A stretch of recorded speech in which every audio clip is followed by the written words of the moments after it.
গভীর রাতে বড়সড় ডাকাতির ছক ভেস্তে দিল নিউ জলপাইগুড়ি থানার পুলিশ। গোপন সূত্রে খবর পেয়ে তৎপরতায় অভিযানে নেমে ৩ দুষ্কৃতীকে গ্রেপ্তার করা হয়েছে।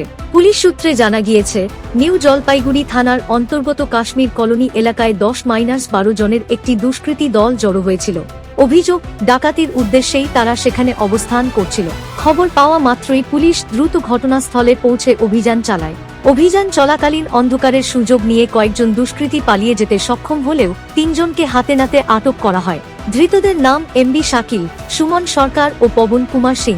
তাদের কাছ থেকে ধারালো অস্ত্র উদ্ধার হয়েছে বলে পুলিশ জানিয়েছে। পুলিশের দাবি, ধৃতদের বাড়ি শিলিগুড়ির বিভিন্ন এলাকায় এবং তাদের বিরুদ্ধে আগেও একাধিক অপরাধমূলক মামলায় জড়িত থাকার অভিযোগ রয়েছে। পূর্বেও তারা গ্রেপ্তার হয়েছিল বলে জানা গেছে। ধৃতদের বিরুদ্ধে প্রয়োজনীয় ধারায় মামলা রুজু করা হয়েছে। আজ তাদের জলপাইগুড়ি আদালতে পেশ করা হবে। পলাতক দুষ্কৃতীদের খোঁজে তল্লাশি চালাচ্ছে পুলিশ।